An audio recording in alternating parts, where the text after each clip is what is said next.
Welcome to Building the Future. I'm your host, Kevin Horick.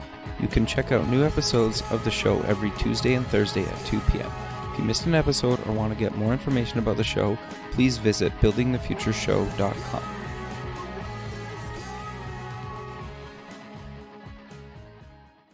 Season 1 of the TV version of Building the Future is now streaming online at buildingthefutureshow.com. Welcome back to the show. Today we have Marc Billings, founder of Blackdove. Marc, welcome to the show. Hey, thanks for having me, Kevin. Yeah, I'm excited. I think what you guys are doing with Blackdove is actually really cool and innovative. But maybe before we kind of get into that and exactly what it is, let's get to know you a little bit better and start off with where you grew up.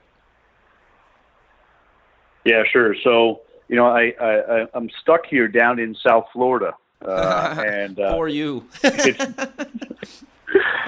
truly is. The Canadians love me down here. They love and come and visit us. And Miami is an unbelievably wonderful place to live. I will admit that in my blood, I consider myself a New Yorker. Got you. I was born there. My family is from there. And I think I draw sort of the intellectual and business focus, out of that New York community. So, a little bit of both of the East Coast major cities for me. So, what did you take kind of in university, and kind of what got you down to Florida? Well, I was brought up down here. My family, in particular, my father, moved down to South Florida after a stint in the Army during the Vietnam days. Oh wow! So he was looking for some green pastures, and South Florida was that green pasture for him. He was a doctor. Gotcha. Came down here, set us up, and we lived I like to say we grew up in a Huck Finn existence. Okay. No shoes, hanging out, really wide open territory down here back in the 80s. That's awesome. So what did you take kind of in university? So I was lucky enough to go up to Philadelphia, which is Okay. a real awakening for me from South Florida. Okay. Went to University of Pennsylvania and really started off looking at science and STEM-based activities. Wow. Potentially going to be a doctor. Yeah, for sure. Loved it. That's where I grew up, understanding medicine. Sure. But I'll tell you, when I got to college, it was the great eye-opening for me. Just the opportunity to go and take classes with amazing professors that were passionate about what they were experts in allowed me this really unique opportunity to open my mind up for the first time and figure out what I was truly passionate about. And I got to take a lot of really wonderful courses up at the school. It's a great school, great people. And the item that stuck with me more than any other was getting to the root of innovation and getting to the root of economics. Right? Why do things happen in our economy? And specifically, why were certain economies more successful than others? We had been coming out when I entered college. We had really been coming out of in the United States. The years where the Japanese car makers were so dominant in our life, right? Lexus, Toyota, right? I mean, they were buying up. The Japanese were buying up all of these assets in the United States. And as a young guy, I didn't have the context to understand that. So I actually spent, my college thesis on understanding, hey, why was the Japanese culture succeeding at such a great rate? And frankly, that research helped, develop my mindset as far as what does it take to innovate? Because that's really what it was down to. It was capital and innovation. But I don't know if we have enough time to get into that process. But I love the topic of conversation, so you let me know. Sure. No, I think that I would love to talk more about that on maybe a different show. So how did kind of Blackdove come to be, and like what gave you kind of the inspiration to start it?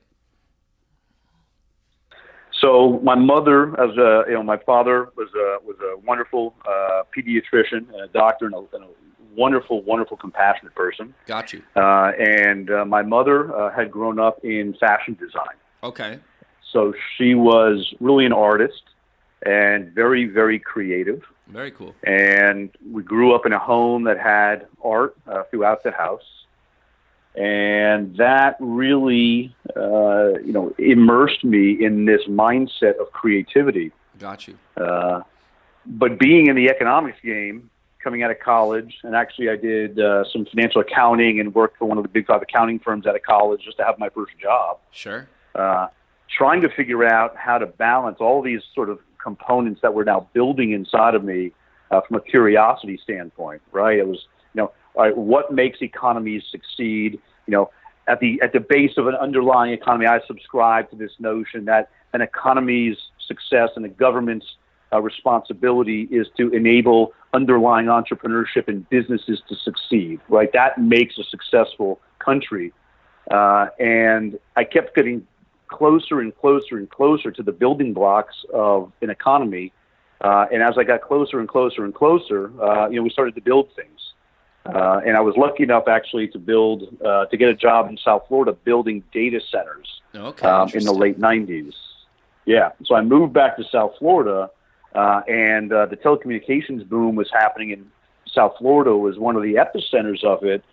Interestingly, because long distance, I mean, it's a really boring story to be honest, but the summary is that there was a lot of money to be made after deregulation of telecommunications in capturing the international call volume that goes from the United States down to Latin America. Got you.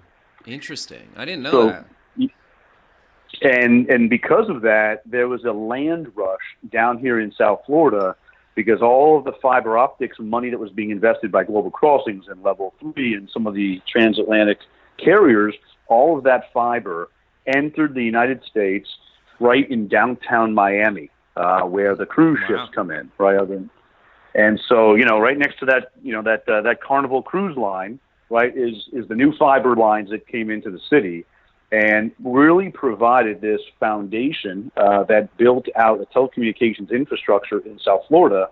And that was it for me. Like once I got into building data centers, all bets were off. That was it for me. And, we've been really just having fun trying to leverage all this amazing technology to, make the world, proverbially, not to be too soft about it, but make the world a better place, Sure. Enjoy ourselves, create, great intellectual conversations, make the world more efficient, right? How can we contribute to, progressing the world's, environments, I guess, and society. So we've had some really, really fun projects down here in South Florida. I was lucky enough to be the first startup accelerator in South Florida in 2008, 2009 with a program called Incubate Miami. Got you. South Florida has since outpaced me, and we've got a number of accelerators. The tech ecosystem in South Florida, is really healthy right now. And then we built a few other great companies along the way. I think naturally, it was an obvious problem here in South Florida, which was the notion of shared economy surrounding boats. We built a company called boatsetter.com, like jet setter. Sure. And what we did is we put together the first insurance policy that allowed an owner of a boat to peer-to-peer rent that boat to somebody else, right? A sharing economy type asset play.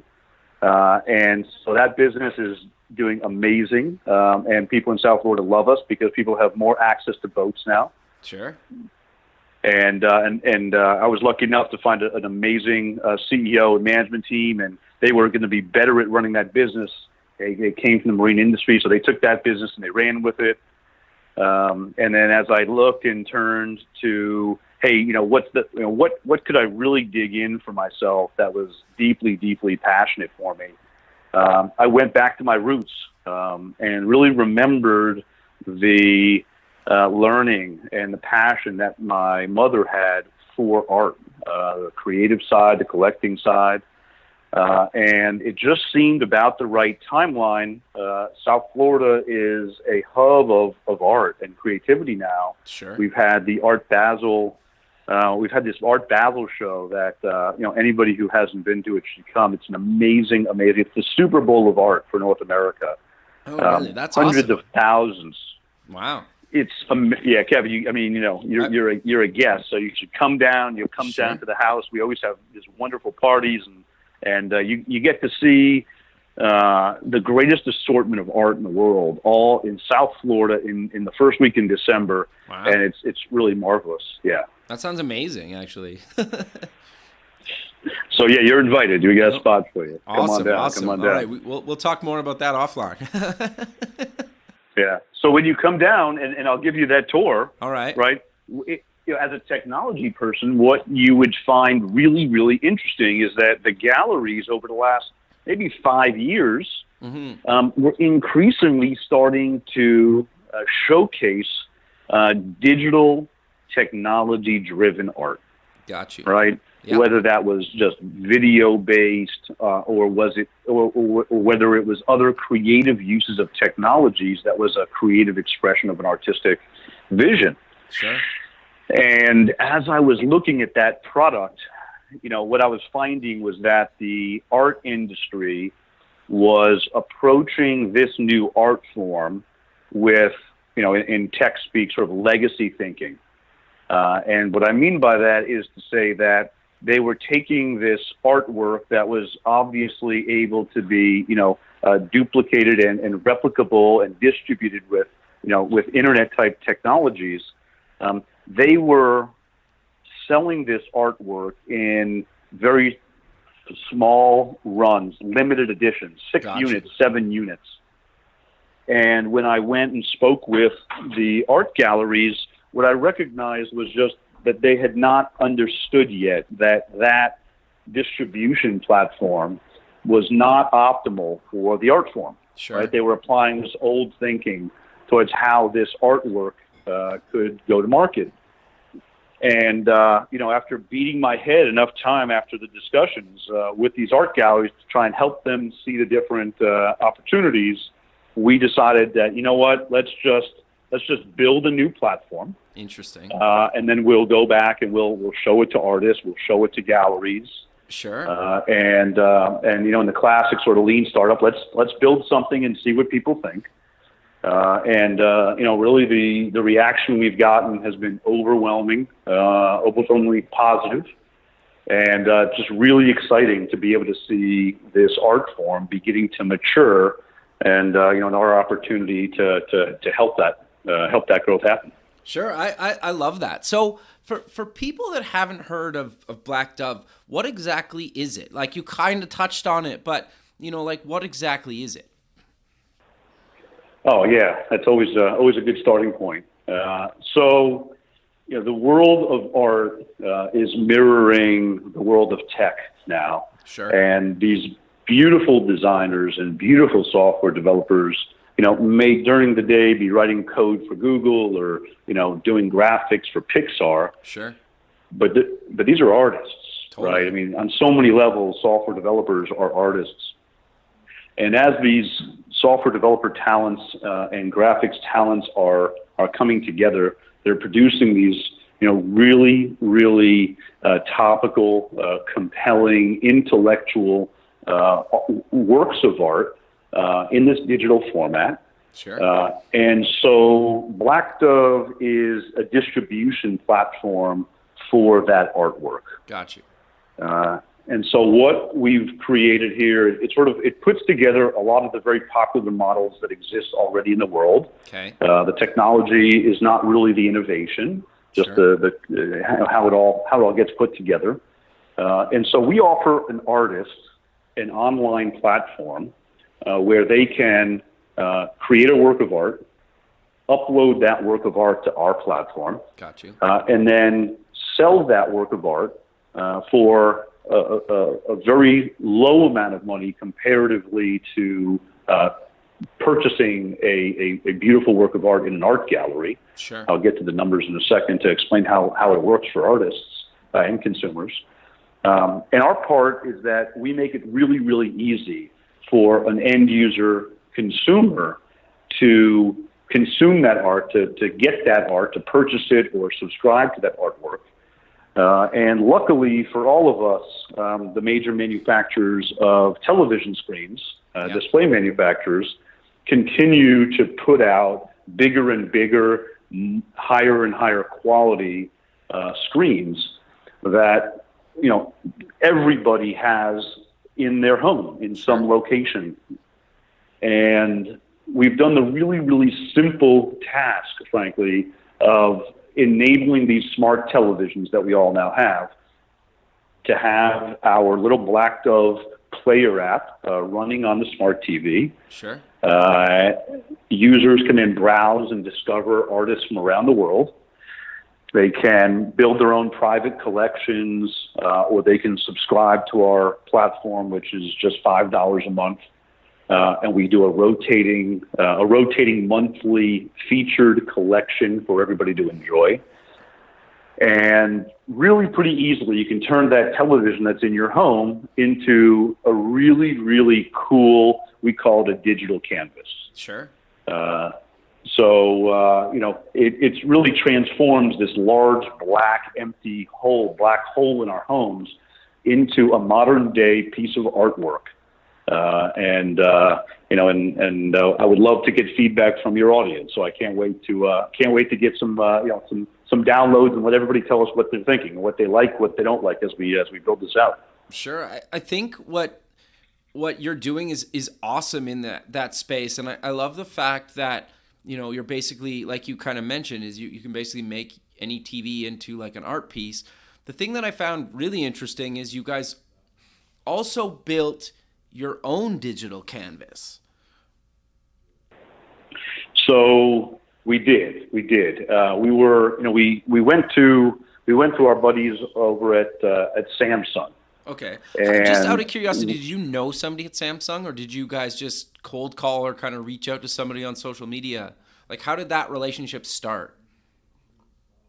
It's a great story, but it was all just working the system, to be honest. I did not know anybody at Samsung in particular. Okay. I think that we just were the right guys at the right time with the right product, and Samsung is an amazing company. You know, we tend to believe that just based on the size of the company, it's just this, you know, global behemoth of a company, and it's not people. But, you know, individually, there are just, you know, really innovative, passionate people about consumer electronics. So, you know, I didn't deal with some guy whose name was Samsung, but I did find a guy whose name is Namyoung Wayne Lee. His American name is Wayne. Namyoung.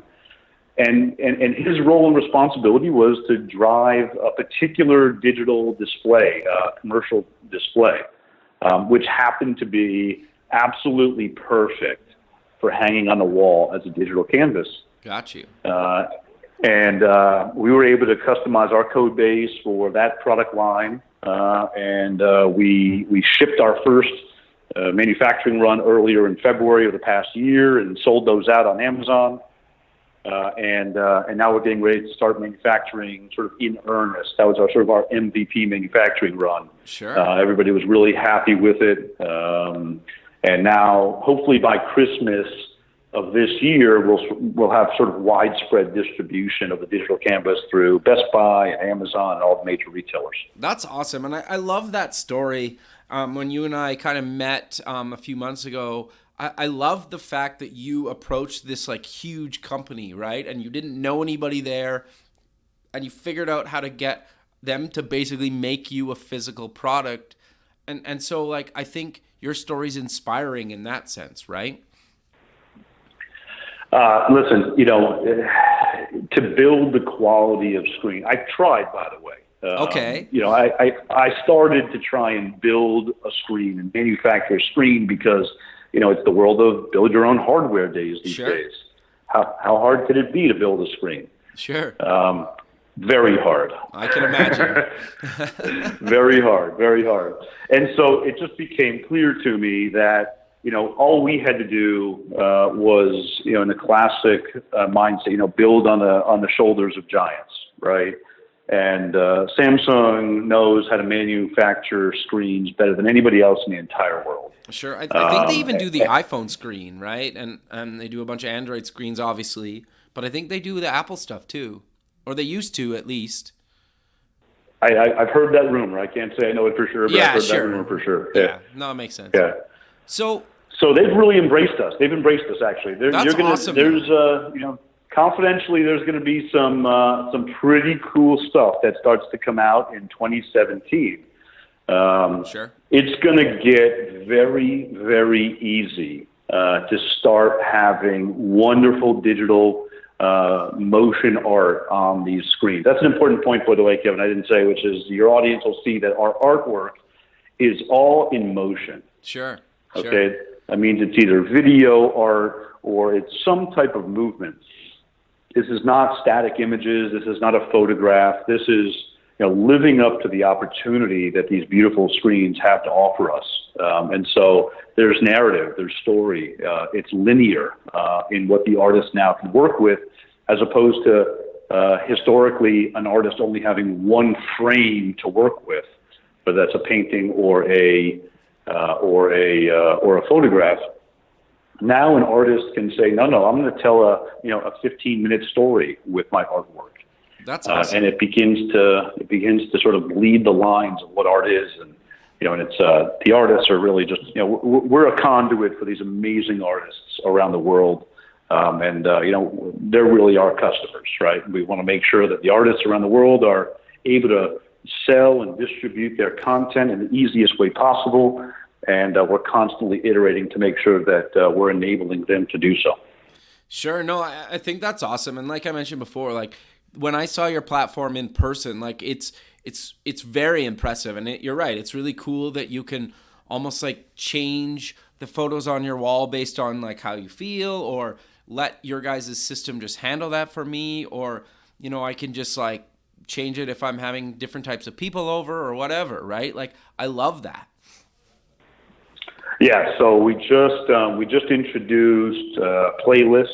Okay. So you could begin to Very sort of cool. build your own Yeah, we're pretty excited about that. We've had some we've really focused on the smart TVs in this quarter. We built that digital canvas. We released it first quarter of this year. We saw the success. That was wonderful. Now we're moving that out to market, in a more mass market retail setting. Sure. We then decided that we wanted to really perfect the smart TV experience. So we released this week our Apple TV app. Oh, very cool. So users can download the Apple TV app and then sync it to their mobile phone, the Blackdove mobile app, and Apple Android. And the way it's all Internet of Things. So you're in essence putting the player on the smart TV, and then you're selecting the artwork and playlist that you want for your TV. All that's cloud-based. And then the TV really just works on its own, right? As long as it's got an internet connection, the artwork will rotate. You can choose you want to rotate it every, X number of minutes, X number of hours, X number of days. So we tried to make it sort of a set it and forget it type of an experience, so that in office environments or home environments, you can just start using your screen to explore the world of art, and it just surprises you all the time. Like, wow, that was incredible. Who did that? What artist was that? And we're really working on that discovery process. Sure. No, I think that's awesome. And you added Chromecast too, as I understand? Yes, we've got the Chromecast, works out of the box with the screen, with the app. The Apple TV app was just released. An Android TV app will probably be out in the next couple of weeks. Okay. A Samsung Smart TV app will be out in the next couple of weeks. We should be, and then Roku will be, I think, the last one. So we should be on all smart TVs, sort of, by the end of the summer. Sure. And that'll get pretty exciting. We're really interested. We've got users. One of the great things about this company, it's been so much fun for us to enjoy, is that it's a truly international product. The art is it doesn't have language. It's visual only. Totally. And so we've got users in over 98 countries currently. Well, that's awesome. Which is really fun for us. Yeah. Sure. No, that's really cool. So I'm kind of curious, without kind of giving away everything that you're doing, like where do you kind of see the whole kind of digital canvas kind of, digital kind of art, for lack of a better term, kind of going? Like, I know you added motion and whatnot, and you guys are adding all this kind of cool, innovative stuff to it. But do you see it, like, do you have any predictions or kind of things you're seeing where this whole space is going to go? Every deployment that we do now, we're doing, a couple of deployments per week of the digital canvas right now. Forgetting the smart TV app, that's sort of out there in cyberspace, and Sure. users download it, and we're not meeting them face to face, just online. But the digital canvas buyers are, they're growing right now. Sure. We also interoperate with a line with another part of the Samsung line of screens, which are the commercial screens. So bars, restaurants, and then luxury high-end homes. Sure. Yeah. I mean, we're getting a wonderful, wonderful response. And so I would tell you the answer, the big-minded answer to, the show about technology for you is that, the world will never go backwards. Sure. Once distribution is in place, whether it's us or somebody else, the artists are innovating at such a rapid pace right now. The quality of the content is so relevant. I think that's what really resonates with our customers, is that they're getting the current mindset, right? An artist who creates a work of artwork today, they can get, right? It's just relevant. It's current technology. It feels really, really good when you're in this artwork. It feels relevant to you. And so, frankly, I think that it's a backlog. I think once the technologies work themselves out, once these screens are becoming rapidly available, I think the level of innovation that's going to go into the space is going to happen much faster than most people believe. Our early adopter community is giving us a lot of, positive head nodding right now. So I'm very confident that, over the next 5 years, most households will begin to contemplate, how are they either situating their television to maximize the art impact, right, or actually purchasing a digital canvas, whether it's Samsung or other providers that will be coming to the market with screens over the next year. It's going to be an amazing transformation of the interior. I call it the digital interior, right? That's sort of our concept, right? What does the interior look like in the digital future? No, totally. So I know you kind of touched on this a little bit earlier, but we didn't really get into it much. What is kind of your guys' business model? So what does it kind of cost the consumer? And then how do you guys kind of make money outside of, obviously selling a digital canvas, but obviously you must try to make some money off of, maybe a small commission out of, setting up the whole kind of distribution platform. Yeah, so, we really tried to figure out how to optimize this particular model. If you look back historically and you look at iTunes, Netflix, Spotify, Pandora, ebooks through Kindle, right? You can draw upon all of those various models and come up with an approximation of, how does distribution need to happen, and how does the artist or the creator get paid. But the challenge in art compared to books, compared to music, is that there's been a fairly significant disconnect. Artists are used to selling artwork for thousands of dollars. Sure. Right. The notion of turning a $5,000 work of art and then pricing that on our platform for, say, $5 is really scary. It's scary as an artist. Sure. Right. It's, I'm used to getting a nice check, and that's, to pay for this labor that I put in, and how are you going to guarantee how many sales I'm going to have? And of course, the argument is, as the number of users scales on a global level, right, those artists should be able to be significantly more efficient with their distribution and grow their share of the pie because there'll be more users. The problem is that users are so used to a monthly subscription model now for consumption of media, the Netflix and the Spotify model, that it's difficult to get consumers to believe that they need to spend a whole bunch of money on this new type of art.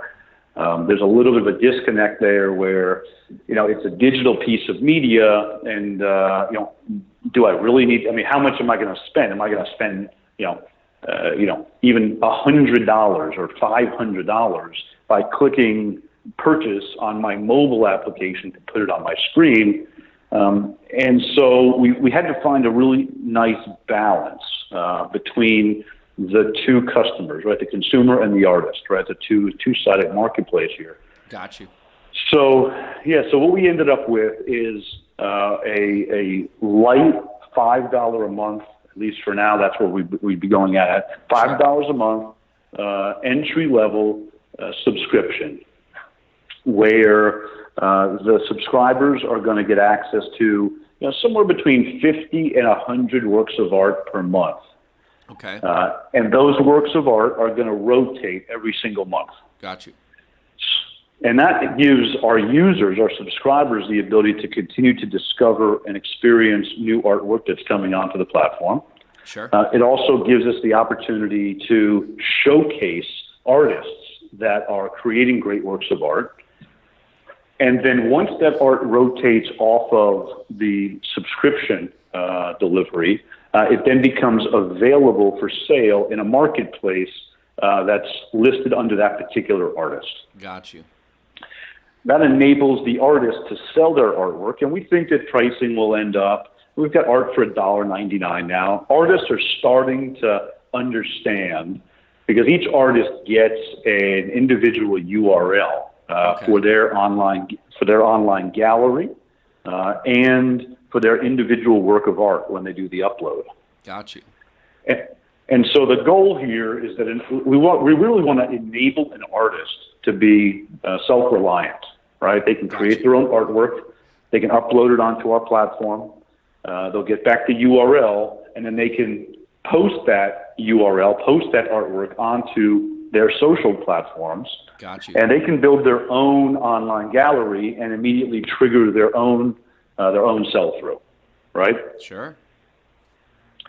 So that's the mechanism, right? Use the subscription to grow the customer base, and then allow the artists to figure out how much should their work be priced at, and what's the type of work that people want to see, and then over time, as the subscribers and the installed base increases, hopefully that allows the artists to have a bigger and bigger platform to monetize their work.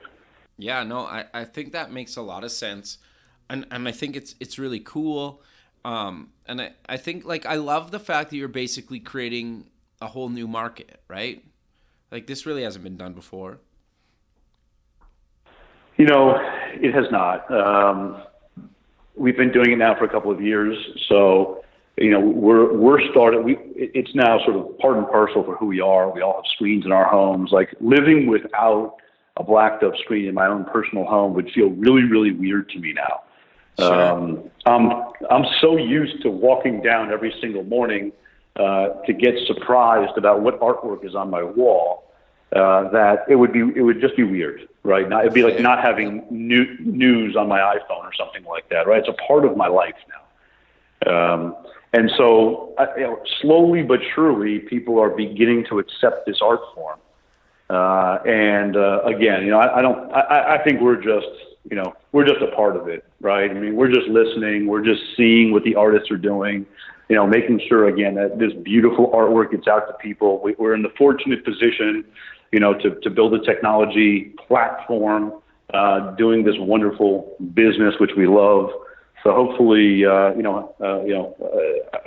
going to get that feedback from consumers. We're getting great feedback right now. Hopefully everyone begins to explore and really give the artists feedback of what they love. Sure. And that will help grow this medium. Well, yeah, too, because if they can see what types of stuff sells better than others, they can kind of go more in that style or whatnot and make more money. And then you're also giving people, the ability to get art from all across the globe when they probably would never have access to it, right? Unless you're traveling the world buying art all the time, you're not going to have access to a lot of the artists. Yeah, we've somehow grown used to the fact fact that you move into a new house or a new apartment, and then you go to IKEA or you go to your local art store. You put something on your wall, and you like it when you put it up there. That's cool. But very shortly thereafter, right, you're not replacing artwork every single week or every single month in your home or apartment, right? So my personal feeling and what gets so exciting with this is that art is really it's almost like a human right. Like it's our right to have creativity around us. Sure. We see it in music. We all listen. We've got great ability to discover new music with great platforms like Spotify, Pandora, Apple. Sure. We can go to Amazon. We can discover new books that we want to read, news articles online. But art really hasn't made it yet into that level of digital distribution, right? So that's for me what's so exciting, right? I think it's this new. It's like eating fresh food. It's discovering something new. It's visiting a place that you have never seen before, and what type of intellectual stimulation do you get? Your synapses are firing. Oh my God, I can't believe how beautiful this is. And hopefully that's the effect that we're enabling by building the simple platform. Again, it's all about the artists. But what's lucky for me in this is that I think the artists always make fun because I'm their biggest fan. Sure. Right? Like I'm texting back and forth. We're chatting online at 3 o'clock in the morning. I mean, I get as excited as anybody when a new piece of art comes out and is on. It lights me up. I get so excited. All I want to do is make sure more and more people can see it. So I got the easiest job in the world right now. Love it, man. This is totally a change in direction, but I'm really curious. I really like the logo. Who did it? Just out of curiosity. Yeah, actually, one of my co-founders, a guy named Tito Gaudenzi, did that logo. He's a great brand guy. Sure, and he did a wonderful job. I'll make sure he gets that feedback when he listens. Absolutely. Thank you for that. Sure. Yeah. No. We're kind of coming to the end though. So do you want to maybe kind of close the show with, again, maybe a quick recap of the platform, kind of where you obviously what platforms you're on, where you guys are going, and then, mention where people can find you guys online and any other social media links you want to mention? Oh, yeah, sure. Always appreciate that. So, our goal at Blackdove is to allow the seamless distribution of video and motion art around the world. And from a consumer standpoint, we have delivered smart TV applications, television applications that allow you to turn any smart television into a digital canvas. So we would love your listeners to download our mobile app, which is available on both iOS and Android, and then discover which of the various platforms are easiest for them to communicate with their screen. We've got out-of-the-box integration with Chromecast. We've got an tvOS AppleTV app that they can download from the AppleTV App Store. The Samsung app, the Android apps are all being delivered right now. So any screen in the world will instantly be able to turn into a digital canvas, all controlled by our mobile phone application, which is getting new art every single day in from the artists. If you want to upgrade and you're ready to incorporate, a dedicated device inside of your home, your office to the artwork and really be art replacement in your living room, your foyer, check in with us for our next batch of screens that will be coming out for our digital canvas product. And that's really that, wonderful, truly dedicated art experience. You can find us online at all the different social media sites at Blackdove Art. Our URL is blackdove.com.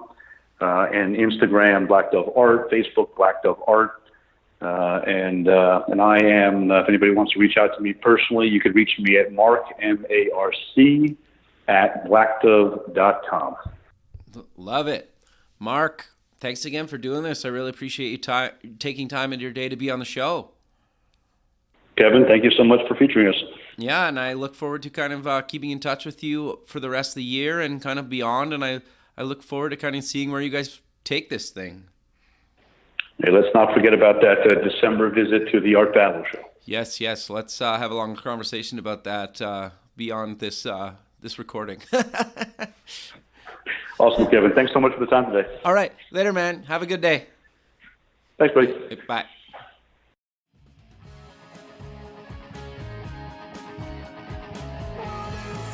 Thanks for listening. The music for the show is done by Electric Mantra. You can check them out at electricmantra.com and keep building the future.